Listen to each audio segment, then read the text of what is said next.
Thank you guys for coming, and you're probably interested in anything new at NAMM, which is always nice. And I've been coming to NAMM now for, I don't know, 35 years, something like that. And every now, as the years went on, I've had some great opportunities to work with various companies, and they make anything I want. It's amazing. It's great.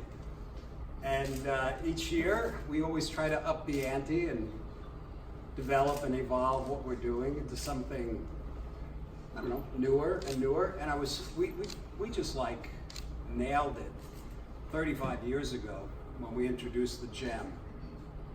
The Gem was a very peculiar guitar when it came out. I mean, if you can imagine, if you're sort of like a respectable company like Hoshino, and some crazy 25-year-old pseudo rock star comes along and says, yeah, you can make me a guitar, but it has to be fluorescent colors, and I'm gonna put a monkey grip handle in it, So they were scratching their head wondering, what is this guy out of his mind? And, but it was a fine instrument. I had built the Gem around my idiosyncrasies as a player, and Hoshino just delivered it to the T. And all through the years, 35 years of just incredible success. I may not be able to have a hit record, but I can have a hit guitar. And that's nice. And it's been really nice. And through the years, it's just been amazing to see the support of this instrument and the RG, which is basically a sister guitar, and phenomenal success. And I always kind of felt like I wanted to evolve the instrument a bit, not just aesthetically, because every year we would introduce something differently aesthetically, but actually give it a little bit of a different shape. So I worked up the courage, because it's a little bit of a risky move, but I didn't see it that way, because when the creative urge kicks in, all that stuff goes away. Well, what will people think of this? And what about this? And what about that? And sure, those concerns, it's kind of like when you make music, if you're focused on what the concerns are going to be, you're dead in the water, because then you're trying to please everybody, and it just never works. You know what I mean? That never works. So I've discovered that you have to please yourself first. That sounds selfish, but you know what? It is. And who cares? Because when you please yourself, you win twice. The first way is you're pleasing yourself. You're doing something, either you're writing a piece of music or you're designing something that feels like you. It feels like it's like your secret, so to speak. And then when you do that, your authenticity flows into what you do. And many of you know that, and when that happens, the way you win the second time is the right audience for that thing, whether it's a piece of music or a guitar, will come to it, and it's the right audience for you. And in my career, my audience, it's never been the big pop audience, which is fine. I as much as I love that, I just never could bring myself there. But I've always brought myself someplace that always felt like a comfortable place, and it works for that audience. And when it came time to start evolving this guitar, I was so excited about it, and I just thought, what would be the evolution? What am I feeling? What am I thinking? And that is even an evolution of the Gem for me, because the Gem, as beautiful, successful of an instrument is, it's a 25-year-old Steve Vai when I see it, And it was time for a 60-year-old Steve Vai. And so obviously the first thing that we changed was the grip. And I don't even know if you call it a grip. I mean, you can still grip it. But there will never be a grip as practical as the monkey grip on the Gem. I defy anybody to create one of those. But this is still, it was more for the aesthetic. And let me tell you how I lamented over what this was going to be. we tried various things, and luckily for me, Hoshino was just filled with all these very creative people who are very eager to raise that bar.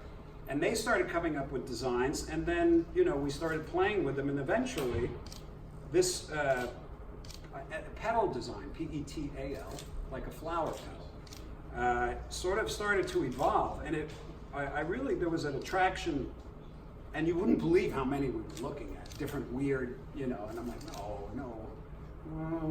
Well, that, you know, you kind of fine tune it, and then finally, when we decided on the 2 pedal grips, you would not believe how long it took me to, because I had like a little illustrate, you know, they sent me illustration program so I could move these things around on the months and months of sitting there and then, okay, I think I got it. Can you make this? And I get a prototype and I look at it and it's like, damn, that's not it. You know? And it just might have been just a little bit, you know, until finally I was just sitting and tweaking it, driving everybody mad.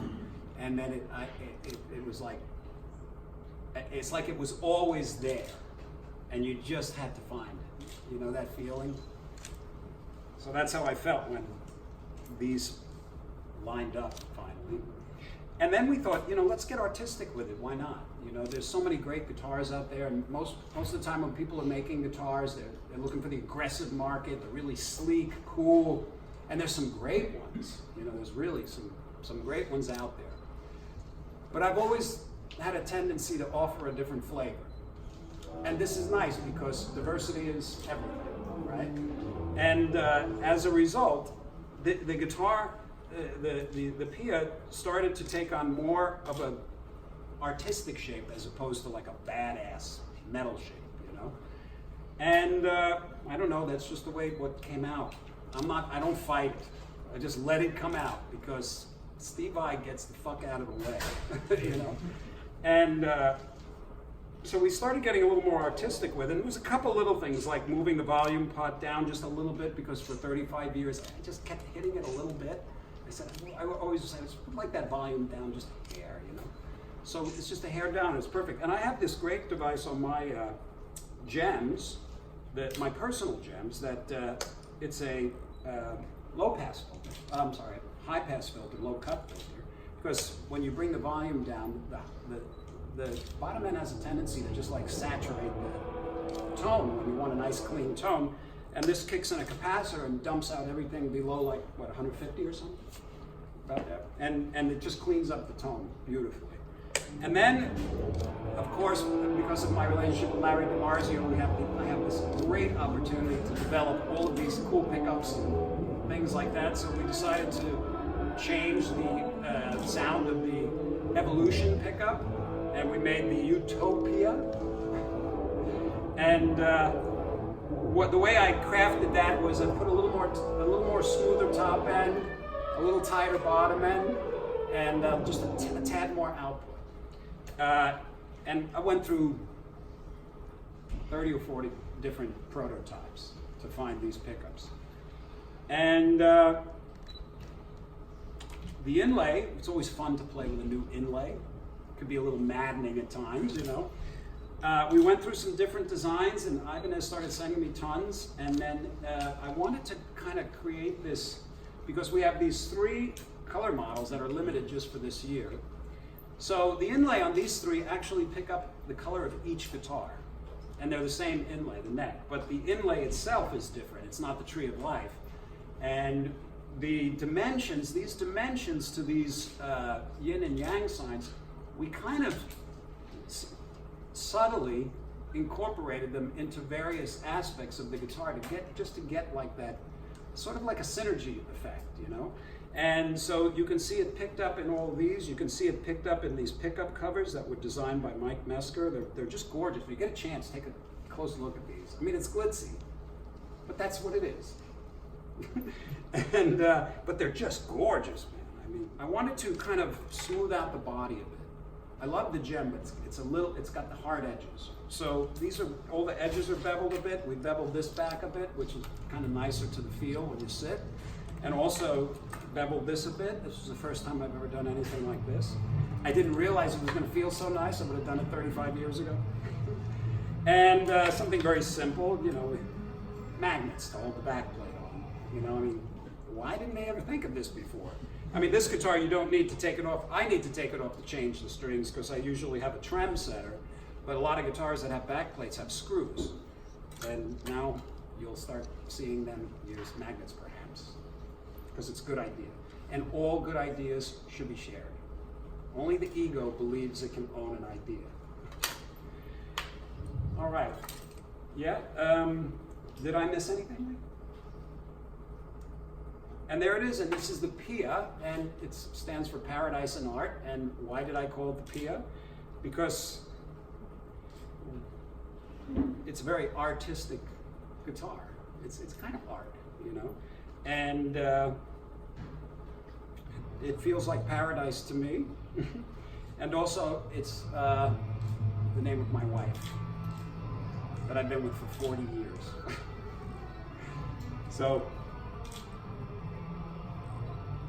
these guitars will probably be around perhaps long after us, but I cannot be more pleased with the response so far from the fans, from the people who have seen it, and my appreciation to all of you guys for being interested here and being here today. Any questions? Congratulations on the new model. Thank you. The Gem has evolved a lot over the years, obviously. Yeah. A few years, 45 years it's been around. Normally when these evolutions happen, it's because you road test these guitars and take them out and make these tweaks over time. This guitar hasn't been on the road as far as you're aware. Yes. How did you make sure that you got it right first time? I didn't. You don't know these things. Do you make records? You ever make a CD? It sounds silly compared to when you play. It doesn't matter. But you ever notice how you record a CD and as you're doing it, you know that okay, this is I'm doing the best I can. This sounds right to me. And then once it's actually out on a CD and you've had it for like a year and you're listening to it, okay, I see.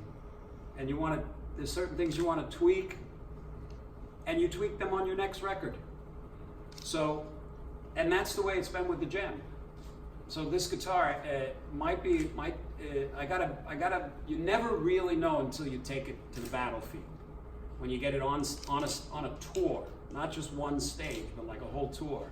And then you start feeling it, and you know what I mean? Because there's things I can play it in my bedroom forever, but until I get it on the stage, you just don't know. So yes, it will go through alterations.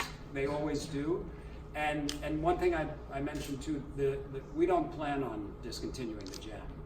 I mean, that's continuing to evolve too, and they'll evolve hand in hand as long as people are interested to buy them. Sorry, they need to clear the room. I'm so sorry I was late, and thank you so much. I really appreciate it.